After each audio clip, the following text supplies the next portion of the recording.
ஜஸாக்கல்லாஹு chiral ஜஸா. அடுத்து முபல்லிகா சித்திகியா பட்டம் பெறும் எம் நூரா ஜாஸ்மின் அவர்கள் 5 நிமிடம் மட்டும் உரை நிகழ்த்துவார்கள். அஸ்ஸலாமு அலைக்கும் வரஹ்மத்துல்லாஹி வபரகாத்துஹு. அல்ஹம்துலில்லாஹ் அல்ஹம்துலில்லாஹ் அல்ஹம்துலில்லாஹி ரப்பில் ஆலமீன் வஸ்ஸலாத்து வஸ்ஸலாமு அலா நபியினா முஹம்மதின் காத்தமில் அன்பியாஉ வ சய்யிதுல் முர்சலீன் வ அலா ஆலிஹி வ ஸஹ்பிஹி அஜ்மஈன். அஊது பில்லாஹி மினஷ் ஷைத்வானிர் ரஜீம். பிஸ்மில்லாஹிர் ரஹ்மானிர் ரஹீம். பல கோடி கல்விகளை நான் தேடி பார்த்தேன். படைத்தவன் எடுத்துரைத்த கல்வி போல் இங்கு எதுவும் இல்லை. ஒரு மனிதன் பிறந்ததிலிருந்து இறக்கும் வரை, இறந்த பின்பு அவனுடைய வாழ்வு எவ்வாறு இருக்கும் என்பதை சீராக எடுத்துரைத்த கல்விதான் என்னுடைய மார்க்க கல்வி. அதைத்தான் நான் படித்துக் கொண்டிருக்கிறேன். அதனால் அந்த வியப்பில் ஆழ்ந்த நான் இதோ உங்களுக்கு மார்க்க கல்வியின் அவசியத்தை பற்றி எடுத்துரைக்க வந்துள்ளேன். கல்வி என்பது ஏனைய படைப்பினங்களை காட்டிலும் மனிதனை சிறப்பானவனாக ஆக்குது. அல்லாஹ் தஆலா மனிதனை படைத்த போதே அவனுக்கு எல்லாவற்றையும் கற்றுக் கொடுத்ததாக அருள்மறையாம் குர்ஆன் சொல்லுது. அல்லமல் இன்சான மாலம் யஅலம். மனிதனுக்கு அவன் அறியாதவற்றை கற்பித்தான் அப்படின்னு அல்லாஹ் தஆலா சூரத்துல் அலக்ல இவ்வாறு சொல்லி காட்டினான். கல்வியை பற்றி இந்த உலகத்துல எந்த உலகமும் சொல்லாத, எந்த சமூகமும் சொல்லாத அளவுக்கு இஸ்லாம் அழகாகவும் தெளிவாகவும் விரிவாகவும் சொல்லி காட்டுது. கல்வி என்பது ஏனைய படைப்பினங்களை காட்டிலும் மனிதனை சிறப்பானவனாக ஆக்குது அப்படிங்கிறது இதை நம்ம புரிஞ்சுக்கலாம். நபிகள் நாயகம் ஸல்லல்லாஹு அலைஹி வஸல்லம் அவங்க சொல்றாங்க, கல்வியை கற்பது ஒவ்வொரு முஸ்லிமான ஆண் பெண் மீது கட்டாய கடமையாகும் அப்படின்னு சொல்றாங்க. கல்வி இல்லாதிருந்த காலத்துல கல்வியை கட்டாயமாக்கியதும் இஸ்லாம் தான். ஆண்களுக்கே கல்வி இல்லாதிருந்த அந்த காலத்துல வெறும் போக பொருளாக கருதப்பட்ட பெண்களுக்கும் கல்வியை கட்டாயமாக்கியது இஸ்லாம் தான். அதனால கல்வி என்னும் செல்வத்தை யாராலோ அழிக்கவோ அபகரிக்கவோ தீயில் கடிக்கவோ இயலாத ஒரு பொக்கிஷமாகும் அப்படின்னு சொல்றாங்க. நபி ஸல்லல்லாஹு அலைஹி வஸல்லம் அவர்கள் உட்பட பல நபிமார்கள் செய்த அரும் பணிகள்ல முதன்மையானது மக்களுக்கு மார்க்க கல்வியை போதிப்பதுதான். அதனால தான் மார்க்க கல்வியை கத்துக்கிறவங்கள நபிமார்களின் வாரிசு அப்படின்னு அவங்க சொல்றாங்க. இந்த மார்க்க கல்வியை 2 வகையாக பிரிக்கிறாங்க. ஒன்னு மார்க்க கல்வி, 2வது உலக கல்வி. மார்க்க கல்வி அப்படின்னா என்னன்னா, அல் குர்ஆனிலோ ஹதீஸிலோ அல்லாஹ் தஆலா சொல்லப்பட்ட அனைத்து விஷயங்களும் இந்த மார்க்க கல்வியில அடங்கும். அதனால தான் ஒவ்வொரு முஸ்லிமும் இந்த மார்க்க கல்வியை கத்துக்கணும் அப்படிங்கிறது அத்தியாவசியமானது. இன்னும் இந்த மார்க்க கல்வியில எவையெல்லாம் அடங்கும் அப்படின்னு பார்த்தோம்னா, நம்ம ஈமான் கொள்ள வேண்டிய விஷயங்களும், ஹலால் எது ஹராம் எது அப்படிங்கிற சட்டங்களை பத்தி தெரிஞ்சுக்கிற விஷயங்களும், நற்குணங்களை பற்றியும், சூறாக்களுடைய வரலாறுகளை பற்றியும், இன்னும் ஒழுக்கங்களை பற்றியும் தான் இதுல அடங்கும். அதனால தான் ஒரு முஸ்லிம் கத்துக்க வேண்டிய முதன்மையான கல்வியே இந்த மார்க்க கல்வியாக இருக்குது. இன்னும் இது மனிதனை சிறப்பானவனாக ஆக்குது. இன்னும் சொல்ல போனா மனிதனை மனிதனாக ஆக்கக்கூடியதும் இந்த மார்க்க கல்வி தான். இது தொடர்பாக நபிகள் நாயகம் ஸல்லல்லாஹு அலைஹி வஸல்லம் அவங்க சொல்றாங்க, யார் கல்வியை தேடி ஒரு பாதையில் பயணிக்கின்றாரோ அவருக்கு அதன் மூலம் சொர்க்கத்திற்கு செல்லக்கூடிய பாதையை அல்லாஹ் தஆலா எளிதாக்குகிறான். சுப்ஹானல்லாஹ், இது எவ்வளவு பெரிய விஷயம்.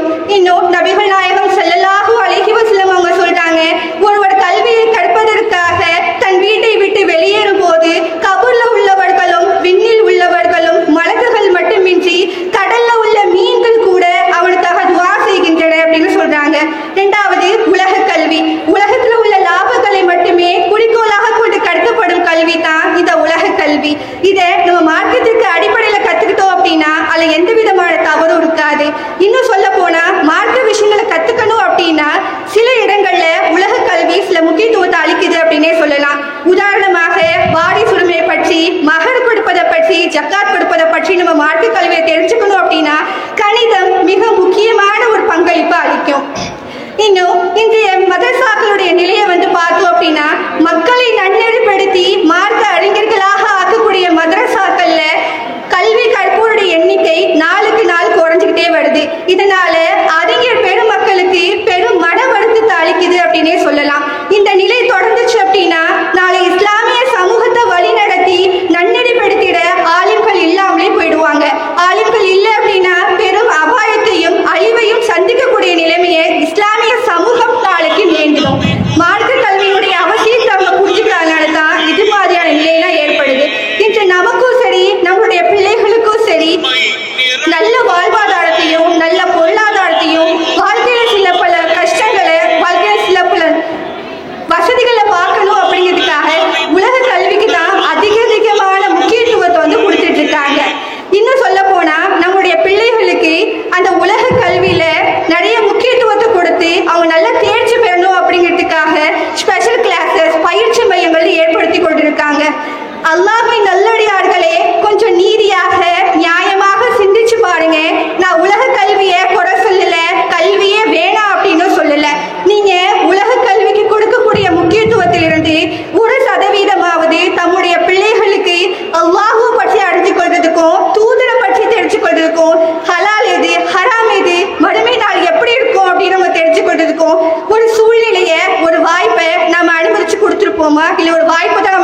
கொடுத்துருப்போமா? இன்னும் உலக கல்வியிலிருந்து மாற்று கல்விக்கு அவனுடைய திசையை நாம திருப்பி இருப்போமா? இப்படியும் ஒரு வாழ்க்கை இருக்கதா செய்யுது.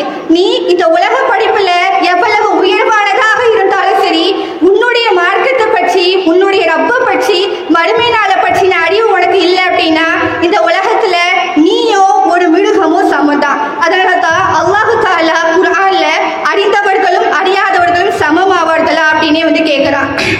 இன்னும் பல ஊர்கள்ல ஆலிம்கள் இல்லாம மார்க்க கல்வியை கத்துக்கணும் அப்படின்னு நிறைய மக்கள் அவதிப்பட்டு இருக்காங்க. சீன தேசம் சென்றாவது சீர்கல்வியை பெற்றுக்கொள் என்கிறது அரபு கவிதை. நம்ம சீனாக்கு போகணும்னு அவசியம் இல்லை. அல்லாஹ் நம்ம ஊர்லயே ஒரு மதரசாவை நாடி இருக்கான். இன்ஷா அல்லாஹ் நம்முடைய அன்னை ஆயிஷா சித்திகா பெண்கள் அரபிக் கல்லூரியில உங்களுடைய பெண் பிள்ளைகளை சேர்த்து மார்க்க கல்வியை கற்று அதனுடைய சிறப்புகளை விளங்கி வாழ்க்கையில் அமல் செய்யும் நல்லவர்களாக எல்லாம் வல்ல அல்லாஹ் ஆக்கி அருள் புரிவானாக. ஆமீன். வாஹிரு தஹ்வானா அனில் ஹம்துலில்லாஹி ரப்பில் ஆலமீன். அஸ்ஸலாமு அலைக்கும் வரஹ்மத்துல்லாஹி வபரகாத்துஹு. சிவன் சந்ததி தெருவை சார்ந்த TAN முகமது புரூஜ் அவர்களுடைய மகளார் M நோரா ஜாஸ்மின் அவர்கள் முபல்லிகா சித்திகியா சனதை பெறுகிறார்கள்.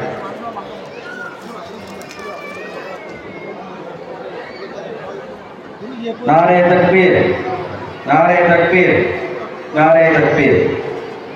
பெரிய பள்ளிவாசல் தெருவை சேர்ந்த K உபைதுல்லா அவர்களுடைய மகளார் U ஆயிஷா அவர்கள் முபல்லிகா